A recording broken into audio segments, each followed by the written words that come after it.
De plus en plus de Canadiens. Escale 4, unité 22. Sur cette image, on peut voir le fleuve Saint-Laurent, Samuel de Champlain, qui est le fondateur de Québec, des membres de la population armée, un bœuf et une charrette. Beaucoup plus d'habitants. La population de la Nouvelle-France a beaucoup augmenté en 100 ans. En 1645, la Nouvelle-France comptait moins de 1000 personnes d'origine française. En 1745, en plus des Autochtones, la colonie compte environ 55 000 personnes d'origine française. Presque tous parlent français et sont catholiques. La population a surtout augmenté grâce aux familles nombreuses. Chaque famille compte en moyenne 7 enfants. Complète le graphique ci-contre à l'aide des renseignements donnés dans le texte. C'est le texte que tu viens de lire.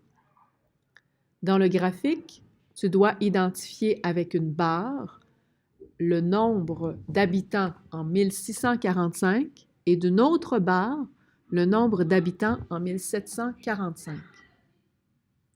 Numéro 2.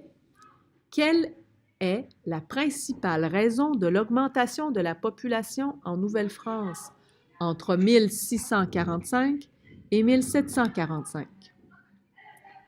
Un grand nombre de naissances, l'arrivée de plusieurs familles françaises, des familles qui ont toutes au moins 12 enfants. Sur cette image, on peut voir une seigneurie. On voit la terre qui est cultivée, le seigneur, le censitaire qui cultive sa terre, la charrue précédée des bœufs et un moulin à vent pour moudre le grain. Dans les campagnes. En 1745, 3 habitants sur 4 vivent à la campagne et sont agriculteurs. Ils habitent dans des seigneuries de la vallée du Saint-Laurent. Les autres habitants de la Nouvelle-France sont installés dans l'une ou l'autre des villes de la colonie, Québec, Trois-Rivières ou Montréal. Ce sont par exemple des marchands et des dirigeants. Québec, la capitale, compte alors 4600 habitants. C'est la ville la plus peuplée. Un petit nombre de colons vivent aussi en Louisiane et en Acadie. Numéro 3. De quoi vit la majorité de la population de la Nouvelle-France en 1745? Où vit la majorité de la population de la Nouvelle-France en 1745?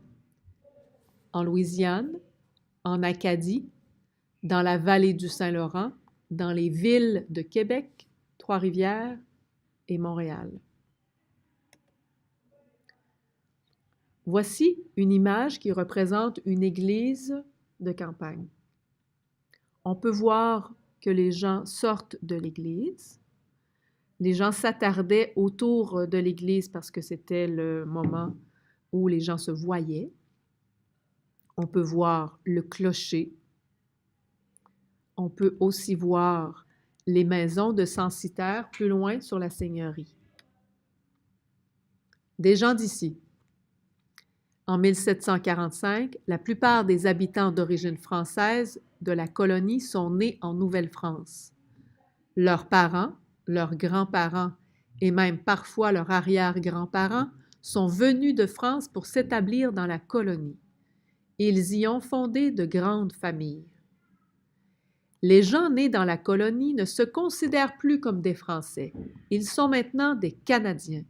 D'ailleurs, la plupart d'entre eux ne sont jamais allés en France. Lis chaque énoncé et indique s'il est vrai ou faux. A.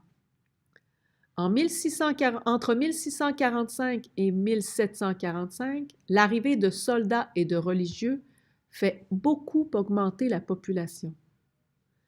Vers 1745, les habitants de la Nouvelle-France se considèrent comme des Canadiens. Vers 1745, la plupart des habitants de la Nouvelle-France vivent dans les villes.